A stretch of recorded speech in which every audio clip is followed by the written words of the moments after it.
when you was down. Tristan made my back and turned my heart and shit, it turned me to a clown. Remember on the back of Jackson. They say fuck them, they wasn't on your dick when you was down. Tristan made my back and turned my heart and shit, it turned me to a clown. Remember on the back of Jackson. They say fuck them, they wasn't on your dick when you was down. Tristan made my back and turned my heart and shit, it turned me to a clown. Remember on the back of Jackson. They say fuck them, they wasn't on your dick when you was down. Tristan made my back and turned my heart and shit, it turned me to a clown. Remember on the back of Jackson. Yo, what's good, my guys? Appreciate y'all for tuning in to another episode of Locked In with Left In. We getting straight to it today. We got some interesting news, man. The day of Gervonta, Tank Davis, and Lamont Roach press conference, man. We found out Mr. Shakur Stevenson, Mr. Defense, man. We found out, man, that he might have really ducked Gervonta Tank Davis. And not many people speaking on this.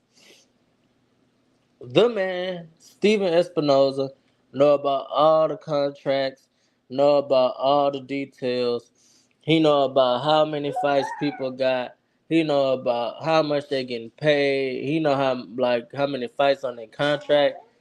He said before Shakur Stevenson sided with Matchroom and Eddie Hearn, before he did anything, before he made any moves, he came to Steven Espinoza in the PBC. They reached out to each other, and y'all won't believe what would happen, bro. Reports say, Steven Espinoza say, it's a video, man. Y'all go look it up. Steven Espinoza said they offered Shakur Stevenson a one-fight deal to fight Gervonta Tank Davis. Shakur Stevenson declined, and he wanted a 3-fight deal. Or a multiple fight deal. He wanted multiple fights, and he wanted one of the fights to be Gervonta Davis. Shakur Stevenson and the PBC couldn't come to an agreement on that, which is sad because we could have got a fight that everybody in the boxing world want to see. Shakur Stevenson strikes again, y'all. Y'all know, even like last time, bro. Shakur Stevenson had messed up some big fights, bro. That's one thing I can say. Great fighter, great defense. But bro, he didn't mess up some fights for us, bro. We could have had a lot of fights. But Shakur Stevenson, his ego and pride was just a little too big in them situations. Example number one. We all know 3 years ago, Devin Haney was at 135. Before he moved up to 140, he was going to defend his undisputed championship against Kambosos, right? Before the fight, they said, you know what? Shakur Stevenson doing all this talking, all this, he could beat Devin Haney. They sent him a contract, right? Only thing that was wrong with the contract, Shakur said, was he was getting 20%, Devin Haney was getting 80%. Come on, bro. He the undisputed champion at 135. What are we talking about, bro? Like, Shakur had only had like one fight at 135 at the time. So we're like, bro, that's only right. That's fair. That's more than fair. He struck again with Tank Davis. They offered him a one-fight deal to fight Gervonta Davis. He wanted a multiple fight deal. That fell through. So, like I said, bro, he the king of like making fights fall through, bro. If you believe you can beat Tank, beat his ass. Go beat him. Another fight will eventually come. Like, you will get a multiple fight deal after you beat him the first time if you really think you can beat him. So, trust in your skills. Trust in, you know what I'm saying, that you really that guy. You say you can beat him, beat him. Then a rematch will be available. And then you could talk about a multiple fight deal. But you have to fight the fight first. If this the fight you really want, and you say you really want to fight this man, why not accept the deal? It's a one-fight deal. I'm pretty sure you was going to get tons of money and more notoriety. And y'all could end this, oh, they ducking each other debate. Take the fight. Like I said, I brought up that example with Devin Haney because he's done this before. Like feeling he's worth more than, you know what I'm saying, what he actually is, or, you know what I'm saying?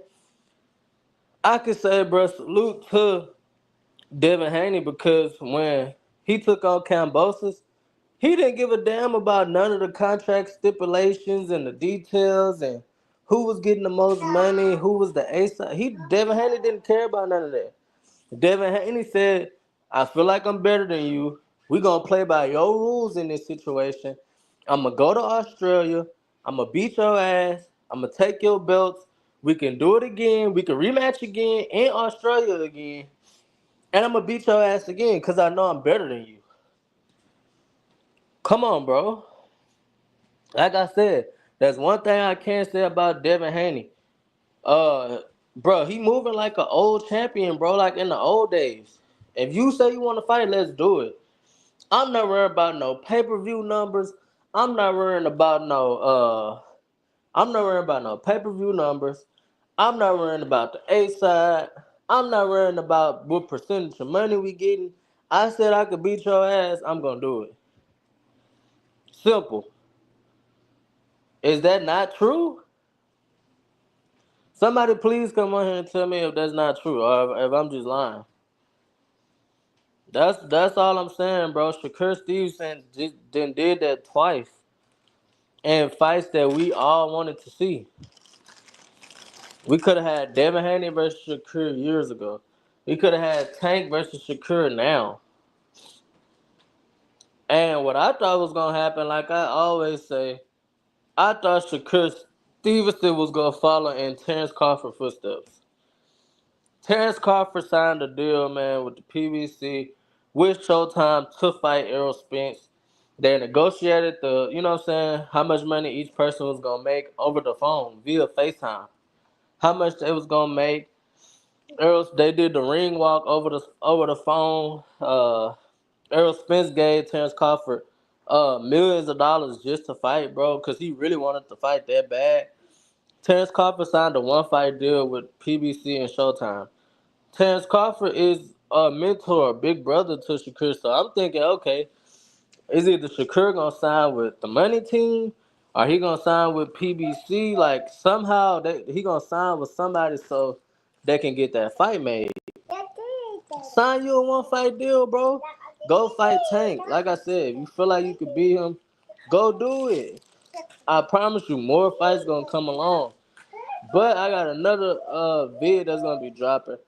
It's about Turkey Al Sheik, bro. Turkey Al Sheik can really change boxing forever, bro. To where it don't matter who your promoter is. It don't matter what promotional company you sign with. If you want to get this money, man, Turkey Al Sheik gonna throw you a bag. Cause that's what a lot of people be worried about, keeping the money in-house, keeping the money with PBC promoters and all that shit, bro. So, like I said, bro, I think Shakur, he should have signed that deal, that one fight deal with Tank. Let's say he beat Tank in that first fight. Bro, you know a rematch gotta happen. You know a rematch coming. It's so 50-50 to where rematch clause gotta be in the contract. Just think about that, bro. You know it wasn't no one fight deal. And if the fight was razor close, guess what? Rematch anyway because that's what everybody want to see. No matter if Tank would have won or you would have won, a rematch was gonna go down if it was super close. Look at Bilbo and Beterbiev. Come on, bro. Look at a fight if it's really close. Look at Constantine versus Foster too, and that's not even really a high profile fight. They just feel like Foster got robbed. So just think about that, bro. Shakur, there's no way you should have let that slip through your hands, bro. That's the fight the boxing world want to see. Tank versus Shakur. Devin versus Shakur. Devin versus Tank. Like, when you get deals like that on the table, bro, you gotta make them happen, bro. That way, boxing can be the best sport in the world. It won't be behind UFC, cause shit, nigga, everybody in UFC mixing it up. Everybody in the UFC mixing it up. Alex Pereira, is the right word for that. But seriously, it's no way Alex Pereira comes straight to the UFC. He's sleeping everybody. He beating everybody, right? What? 4, 5, 6, 10 fights in, he fighting Israel Adesanya. Because the fans want to see it. We got to get the fans what they want to see, bro. We got to get the fans what they want to see. And it would have started with, I thought it started with Ryan Garcia and Tank. Because we got Ryan Garcia and Tank. Errol Spence versus Terrence Crawford. David Benavidez versus Boo Boo Andre. We got all that in 1 year. And then it's like we just took a step back. Don't get me wrong. Like I said, Turkey Al Sheik been putting on some crazy shows. Crazy shows. Turkey Al Sheik then put on, man, Joseph Parker versus Deontay Wilder. He didn't put on Deontay Wilder versus Zane. We got Bacoli versus what's his name? Big Baby Anderson. We got fights we didn't even know we needed, dog. Straight up. But like I said, in my opinion, duck sauce, duckaroni pizza, Ducky Chan, man, whatever you want to call it, bro. Shakur Stevenson duck Tank on this one, dog. And I had other examples as well. Like, for instance, I said this in other live streams. This is before I even found out about he got a one fight deal from PBC and he didn't take it. With that being said, we're gonna break down the numbers. We're gonna break down what really happened. Gervonta Davis was leading up to fight Frank Martin. Him and Floyd Mayweather was getting into it. Floyd Mayweather kept acting like Tank's fight was canceled with Frank Martin. Him and Floyd Mayweather going back and forth.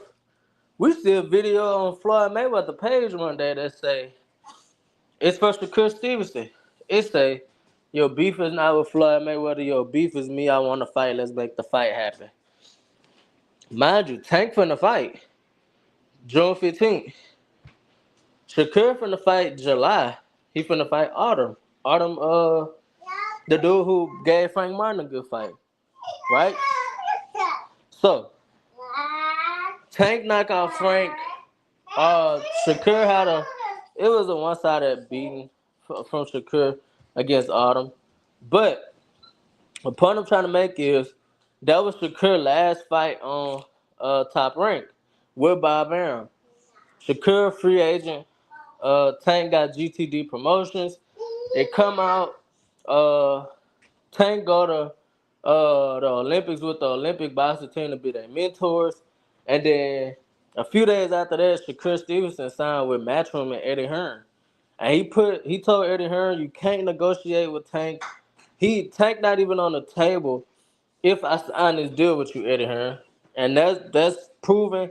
Eddie Hearn even said that in the interview. He said none of the fights that Shakur got, it got nothing to do with Tank.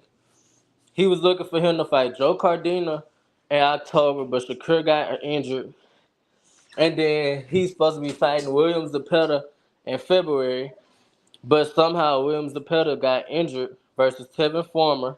So now they're looking at Floyd Schofield and Shakur Stevenson to fight in February on the undercard of Bilbo versus Beterbiev. So like I said, this is not nothing new. I found this out and it gave me more confirmation that he did and indeed, in fact, duck Tank. That's all it gave me, more confirmation. I've been saying he ducked Tank. Y'all could go look at some of the older live streams, bro. I've been saying he ducked Tank. When he signed with Eddie Hearn, I knew what time it was. A Tank fight is not coming soon. It's impossible. First off, Eddie Hearn and Tank don't even rock with each other. Tank one of the people, if he don't mess with you, he not doing business with you. He not getting you paid. No man, like he one of them type of people. So when I saw Shakur sign with Eddie Hearn, I knew a fight with Tank was not near, was not close. It was none of that because Eddie Hearn was told by Shakur, bro. We not even negotiating. We not even talking with Tank. So that's how I knew that this story. Steven Espinoza saying that they wanted to get Shakur a one fight deal to fight Tank just gave me more confirmation of what I already knew. That he was ducking. Same goes with Lomachenko. Y'all can say what y'all want about the past. Tank was ducking, but that was more on Floyd Mayweather and him trying to guide his career, protect his investment and shit like that. Um, but yeah, Lomachenko ended up ducking this year also. After Tank knocked out Frank Martin, they was negotiating for November. Lomachenko let the words come out of his mouth. He's not in the mood to fight this year. He's not trying to fight Tank this year. Maybe next year, maybe not. He might retire. That's coming from Lomachenko and his team. And Tank get a lot of, you know, pushback on fighting Lamont Roach. Who else could he have fought? That's what I'm saying. It was really nobody else for him to fight. We could go down the list like I always do. Shakur signed a 2-fight deal with Eddie Hearn. He occupied. Lomachenko said he didn't want to fight. He off the table. Edwin De Los Santos was hurt. He off the table. Keyshawn Davis been fighting all year. Uh, he had a fight with Lemos, and then I think he fought Jose Pedraza before that. Inexperienced.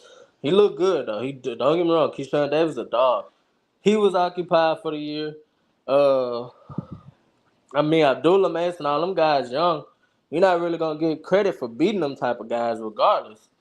Uh, he tried to fight Rayo Venezuela at 135, and they said they'll only fight him at 140. Pitbull Cruz lost to Rayo. He was the backup plan if Lomachenko pulled out, which he did.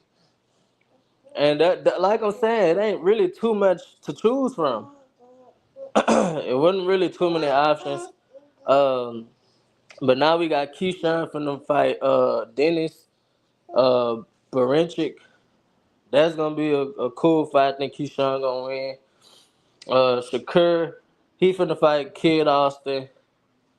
Lomachenko, like he said, we'll know what he gonna do next year. And we got Tank fighting Lamont Roach, so it wasn't really much that could go down. Like I said, I know everybody wanted to see Shakur versus Tank or Tank versus Loma. These top guys got to start fighting each other. Is all I'm trying to say. In other words, this can't be the number one sport, or you know what I'm saying, the best sport. If the best guys not fighting the best guys, we all know Tank fighting Frank Martin. We knew Tank was gonna win. We knew Tank was gonna beat Ryan Garcia. We knew Tank was gonna beat Rolly Romero. We knew this. We knew Shakur was gonna beat Oscar Valdez, bro. We knew Shakur was gonna beat Yoshino his first fight at 135. We knew stuff like this. Not that it's getting boring, but I see like the illegal streaming services is up right now and so lit right now, and people using Fire Sticks and illegal sites because people not finna spend their hard-earned money on a fight they know who gonna win already. When they can watch the highlights, or when they can stream it illegally on a website. The Fire Stick Boys, bro, like, people having watch parties and shit because they know, man, Tank gonna get this dude out of here. Simple. We all know this. So, for me, what I'm saying, we need these fights to happen, bro. We need the Shakur versus Tanks. I even take Tank versus Devin Haney. Ryan Garcia too, man. We need these fights, bro. Uh, to redeem our spot, bro. To make it like the old days, bro. Because back then, man, them boys was fighting, man. Them boys was scrapping, bro. The 4 Kings was getting active. And we have 4 Kings right now. We got 5 Kings right now, bro. We got young, talented dudes, bro, that really can fight. And they ain't fought each other yet. So like I said, man, we need these fights to happen though. Like, man, comment. Make sure you hit that notification bell too, man, so y'all can see when I post. So y'all can see when I drop a live stream. And like I said, man, this is much channel. This is much as y'all channel as it is mine. I appreciate y'all for tuning in, man. Nothing but love for y'all, man. We need these fights to happen. Appreciate y'all for tuning in, man. I'm out. They say fuck them, they wasn't on your dick when